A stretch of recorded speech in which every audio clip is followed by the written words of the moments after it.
Good morning to all of you. मैं सौरभ श्रीवास्तव आज आप लोगों को क्लास 10 साइंस में फिजिक्स का फर्स्ट चैप्टर प्रकाश, परावर्तन तथा अपवर्तन पढ़ाऊंगा। फर्स्ट चैप्टर है प्रकाश, परावर्तन तथा अपवर्तन।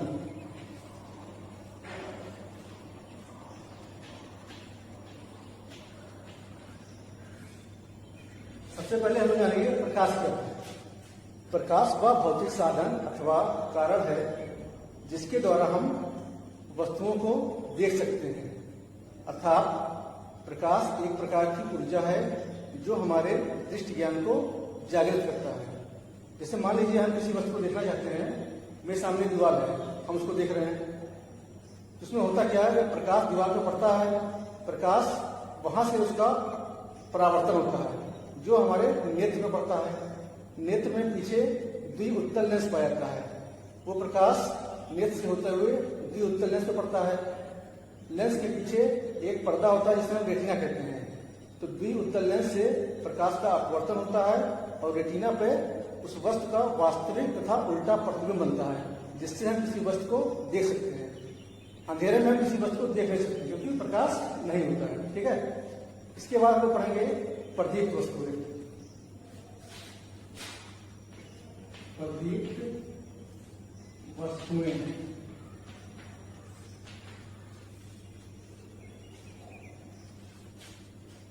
जो वस्तुएं स्वतः प्रकाश का उत्सर्जन करती हैं उन्हें प्रदीप्त वस्तुएं कहते हैं। जैसे सूर्य, मोमबत्ती, लालटेन, विद्युत बल्ब आदि। इसके बाद है अप्रदीप्त वस्तुएं। अप्रदीप्त वस्तुएं जो वस्तुएं स्वतः प्रकाश का उत्सर्जन नहीं करती बल्कि प्रदीप्त वस्तुओं के प्रकाश के आपतित होने पर दिखाई देती हैं, अप्रदीप्त वस्तुएं कहलाती हैं। जैसे मेज, कुर्सी, चंद्रमा इत्यादि। अब नेक्स्ट हम लोग पढ़ेंगे प्रकाश के लक्षण। क्या क्या प्रकाश के लक्षण हैं? प्रकाश के लक्षण।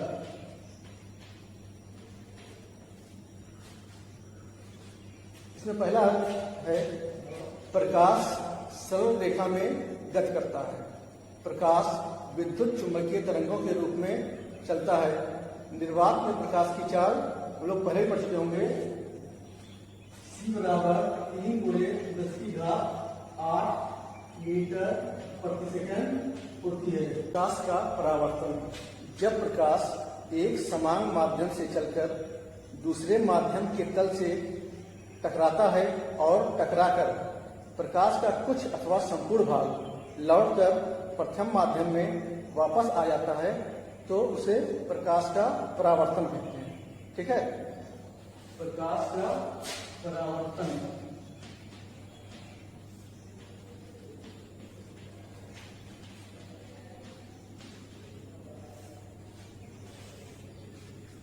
आप लोग पिछली कक्षाओं में भी पढ़े थे प्रकाश का परावर्तन के बारे में। परावर्तन के 2 नियम होते हैं। पहला नियम क्या है?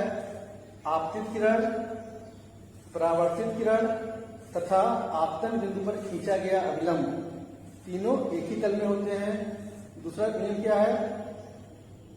आपतन कोण तथा परावर्तन कोण दोनों एक दूसरे के बराबर होते हैं। जैसे देखिए, मान लीजिए कि कोई समतल है, ये प्रकाश की आपतित किरण है, ठीक है, और ये आपका अभिलंब है। यहां से प्रकाश का परावर्तन हो रहा है। ठीक, इसको कहेंगे आपतित किरण। आपतित किरण मतलब आने वाली किरण। ये आपका है परावर्तित किरण। ये आपका है अभिलंब। अभिलंब लंब। ठीक है, तो पहला नियम क्या है? आपतित किरण, परावर्तित किरण तथा अभिलंब तीनों एक ही तल में यानी एक ही प्लेन में होते हैं। दूसरा नियम क्या है?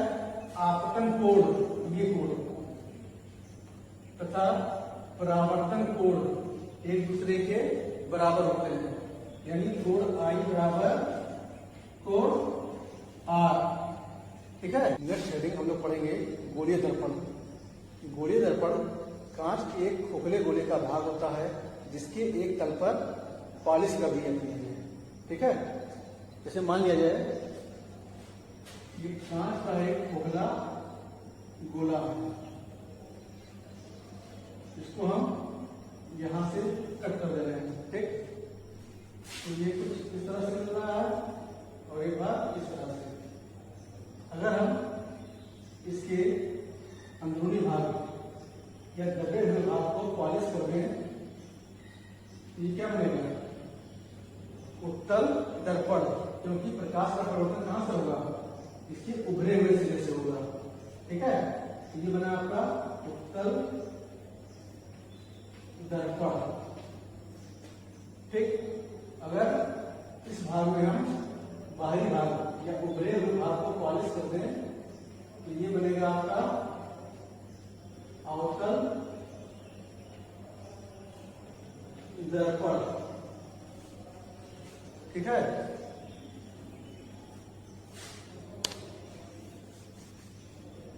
अब आपको मालूम होना चाहिए दर्पण का ध्रुव क्या होता है, दर्पण का वक्ता केंद्र क्या होता है, दर्पण की त्रिज्या क्या होती है, फोकस दूरी क्या होती है। अब हम लोग इसके बारे में पढ़ेंगे।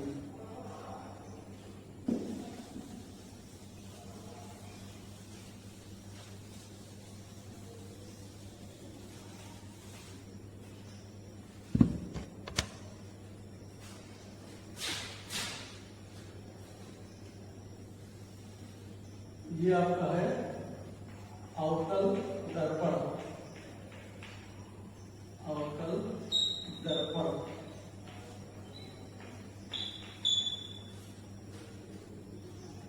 ये जिस कांच के खोखले गोले से बना है, मान लीजिए इस कांच के खोखले गोले से ये बना है, तो जो इसकी त्रिज्या होगी, ठीक है, इसकी त्रिज्या रही होगी आर, ये सब कितना होगा? तो वही इसकी त्रिज्या होगी आर, इसे कहेंगे वक्रता त्रिज्या। ठीक, जो इसका केंद्र होगा सीधा, वही इसका केंद्र सी होगा, इसे कहेंगे वक्रता केंद्र। ठीक, सी है वक्रता केंद्र, आर है वक्रता त्रिज्या। ये दर्पण का जो मध्य बिंदु है, ये इसे दर्पण का ध्रुव या पोल कहते हैं। ठीक, अब इसी तरह उत्तल दर्पण में होगा, ये आपका उत्तल दर्पण है, उत्तल दर्पण।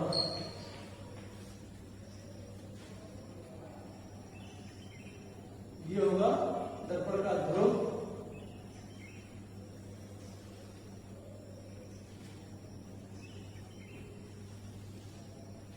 ये होगा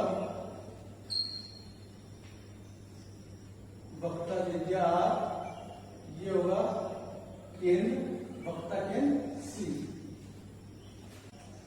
दर्पण का ध्रुव या पोल गोलीय दर्पण के परावर्तक तल के मध्य बिंदु को दर्पण का ध्रुव कहते हैं, इसे P से प्रदर्शित करते हैं। ये हो गया ध्रुव की परिभाषा। जब फिर है वक्रता केंद्र, सेंटर ऑफ कर्वेचर।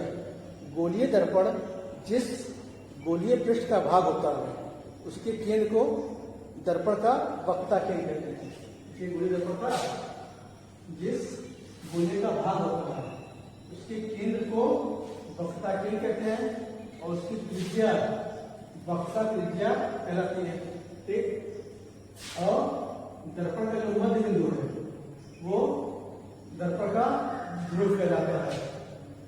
ठीक है, नेक्स्ट हम लोग पढ़ेंगे मुख्य अक्ष।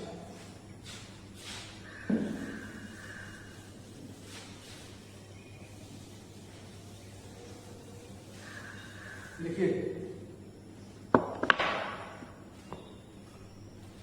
दर्पण के ध्रुव तथा वक्रता केंद्र से होकर जाने वाली रेखा मुख्य अक्ष कहलाती है। ठीक है। फिर है मुख्य फोकस अथवा फोकस। फोकस क्या होता है? मुख्य अक्ष के समांतर आने वाली प्रकाश की किरण, मुख्य अक्ष के समांतर आने वाली प्रकाश किरण दर्पण से परावर्तन के पश्चात जिस बिंदु से होकर जाती है, मान लीजिए यहां से जा रही है, परावर्तन के पश्चात जिस बिंदु से होकर जाती है उसे फोकस बिंदु कहते हैं। इसे कैपिटल एफ से रिप्रेजेंट करते हैं। ठीक है। ऐसे ही उत्तल दर्पण में देखिए, ये तो आपका हो गया अवतल दर्पण।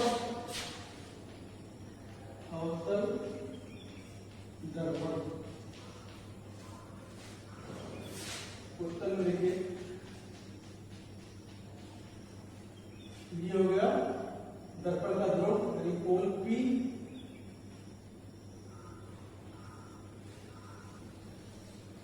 ये हो गया आपका वक्रता केंद्र सी। ठीक है।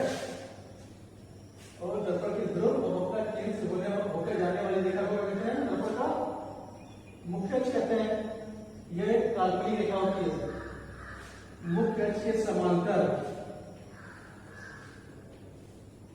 आने वाली प्रकाश की किरण, ठीक है, यहां से इसका परावर्तन हो रहा है और ये डालेंगे। अब इसी को आगे अगर बढ़ाया जाए तो इसको हम डाटा लाइन से बढ़ा रहे हैं, तो ये जिस बिंदु पर काटेगी वही दर्पण का फोकस बिंदु एफ होगा। ठीक है। अब नेक्स्ट घड़ी है फोकस तल।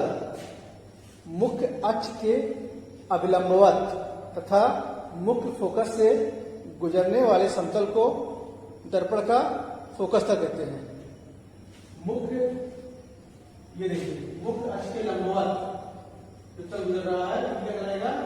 फोकस तल कहलाएगा। ठीक। अब आप लोग के कोर्स में है एफ तथा आर के बीच संबंध। यहाँ एफ क्या है? ये तो आपका हो गया फोकस बिंदु। दर्पण के ध्रुव और फोकस बिंदु के बीच की दूरी को कहते हैं फोकस दूरी। इसे कैपिटल सॉरी स्मॉल एफ से लिखते हैं। ठीक। अब हमें याद करना है स्मॉल एफ और आर के बीच संबंध।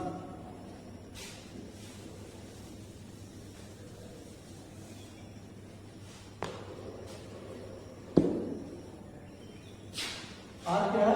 वक्रता त्रिज्या, वक्रता त्रिज्या, इसको मिलते हैं कैपिटल आर से, और फोकस दूरी को मिलते हैं स्मॉल एफ से।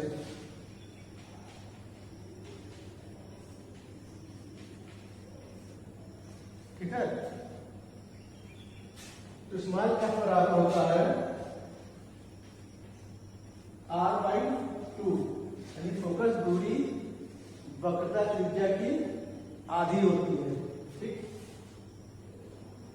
ये दूरी जो आपकी है ये क्या कहलाएगी? फोकस दूरी। दर्पण के ध्रुव से फोकस बिंदु तक के बीच की दूरी को कहते हैं फोकस दूरी। फोकस दूरी जो होती है आपकी वक्रता त्रिज्या है कैपिटल आर की आधी होती है। F=R/2। नेक्स्ट हम लोग पढ़ेंगे गोलीय दर्पण से परावर्तन के किरण आलेख। इसमें हम लोग 3 तरह की किरणों के विषय में पढ़ेंगे। पहला पॉइंट है, पहले बनाते हैं अवतल दर्पण। दर्पण का रूप की है, ये है मुख्य अक्ष, ये दर्पण का वक्रता केंद्र सी है। मुख्य अक्ष के समांतर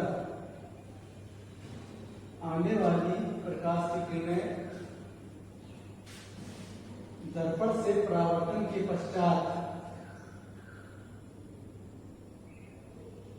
मुख्य अक्ष को जिस बिंदु पर काटती हैं या मुख्य अक्ष से जिस बिंदु से होकर जाती है, दर्पण का फोकस बिंदु F कहलाता है। ठीक है, यानी मुख्य अक्ष के समांतर आने वाली प्रकाशीय किरणें परावर्तन के पश्चात मुख्य फोकस से होकर जाती हैं।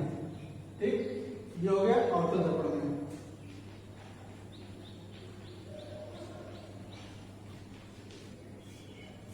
उत्तल दर्पण देखिए,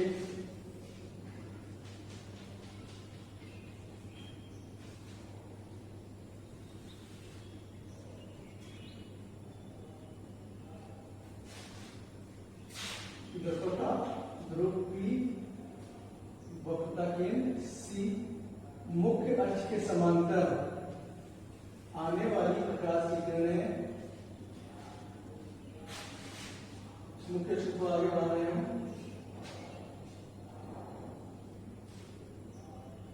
परावर्तन के पश्चात जिस बिंदु से आती हुई प्रतीत होती है वह बिंदु कहलाता है फोकस बिंदु कहलाता है। ठीक है, इसका अर्थ क्या हुआ, मुख्य अक्ष के समांतर आने वाली प्रकाश किरणें मुख्य अक्ष के फोकस बिंदु से आती हुई प्रतीत होती है। ठीक, जो हो गया उत्तल दर्पण में।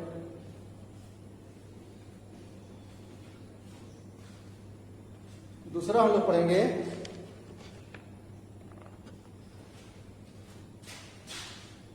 दूसरी किरण, जो किरणें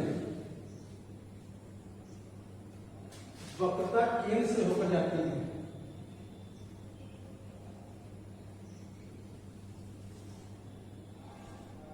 जो किरणें वक्रता केंद्र C से होकर जाती हैं, वे दर्पण से परावर्तन के पश्चात उसी मार्ग पर वापस लौट जाती हैं। ये हो गया उत्तल दर्पण में। देखिए उत्तल दर्पण में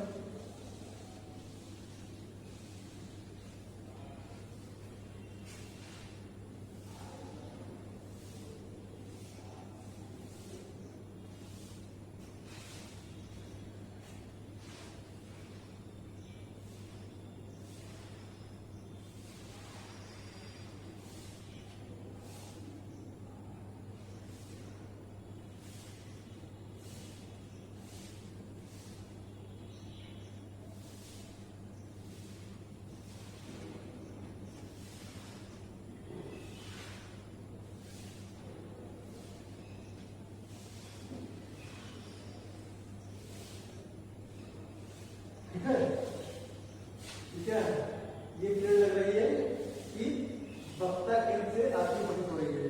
ये उत्तल दर्पण से परावर्तन के पश्चात उसी मार्ग पर वापस लौट जाएगी। ठीक, तीसरी किरण है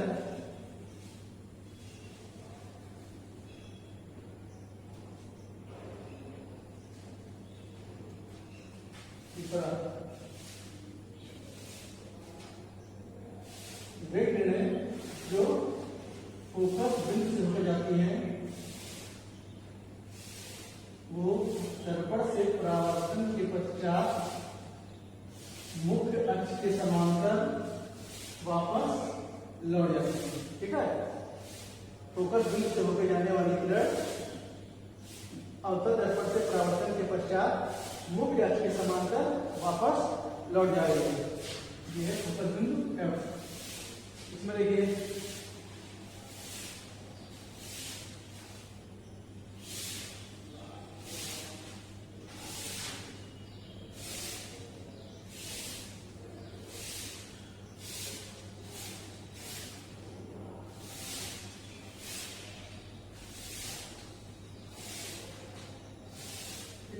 ये किरण क्या है, प्रतीत हो रहा है उत्तल दिशा होकर जा रही है।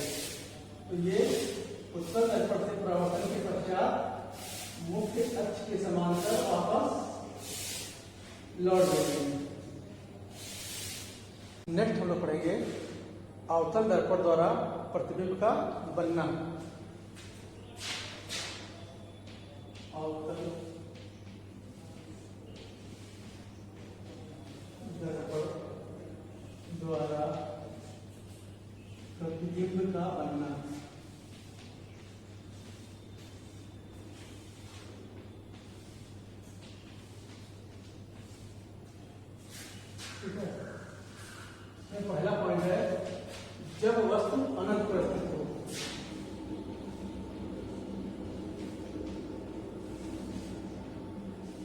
जब वस्तु अनंत पर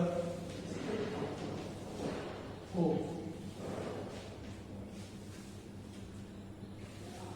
पहले तो आप लोग याद रखिए कि अवतल दर्पण से जो प्रतिबिंब बनता है वास्तविक बनता है और उल्टा बनता है। ठीक, उत्तल दर्पण से जो प्रतिबिंब बनता है वो आभासी बनता है और सीधा बनता है। ठीक, तो हमें पढ़ना है जब वस्तु अनंत पर स्थित हो। ये हो गया आपका अवतल दर्पण, ये हो गया दर्पण का ध्रुव P, ये हो गया मुख्य अक्ष। ठीक, जब वस्तु अनंत पर स्थित होगी तो वहां से जो किरण निकलेगी मुख्य अक्ष के समांतर आने वाली किरण कहां से आती है? परावर्तन के पश्चात फोकस जो आती है। ठीक, यहां से मान लीजिए ये किरण है, ये भी मुख्य अक्ष के समांतर ये आ रही है। ठीक है, ये दर्पण से परावर्तन के पश्चात फोकस F से होकर जाएगी। ये फोकस बिंदु F है, यानी प्रतिबिंब कहां रहेगा? फोकस F पर बिंदु के आकार का बनेगा। ठीक है, जब वस्तु अनंत पर स्थित होगी तो मुख्य अक्ष के समांतर आने वाली किरण दर्पण से परावर्तन के पश्चात फोकस से होकर जाएगी। एक किरण ये दोनों जहां काटेंगी वहीं पर वस्तु का प्रतिबिंब बनेगा। प्रतिबिंब बिंदु के आकार का बनेगा। ठीक है, दूसरा पॉइंट है जब वस्तु दर्पण के वक्रता केंद्र से अधिक दूरी पर स्थित हो तो ऐसी स्थिति में प्रतिबिंब कहां बनेगा? वास्तविक बनेगा, उल्टा बनेगा, फोकस तथा वक्रता केंद्र के बीच बनेगा। इसका फिगर बनाना है।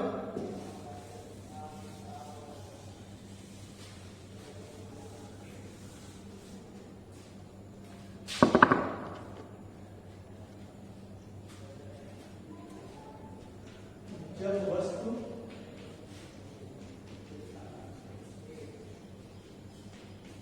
वक्रता केंद्र से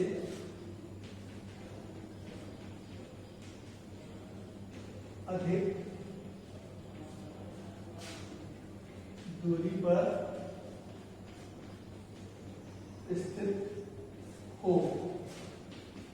ठीक है, ये आपका हो गया अवतल दर्पण, ये हो गया मुख्य अक्ष, ध्रुव P,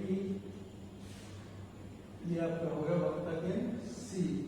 मान लिया जाए कि वस्तु यहां पर स्थित है, ये वस्तु है। ठीक है, वक्रता केंद्र से अधिक दूरी पर फोकस मान लीजिए ये है आपका फोकस बिंदु F। तो मुख्य अक्ष के समांतर आने वाली किरण देखिए कहां जाएगी? परावर्तन के पश्चात फोकस बिंदु से होकर जाएगी। ठीक है,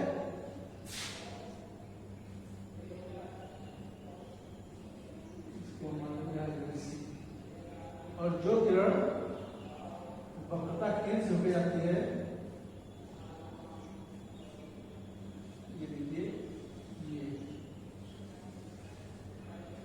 जो किरण वक्रता केंद्र से होकर जाती है वो परावर्तन के पश्चात उसी मार्ग पर वापस लौट जाती है।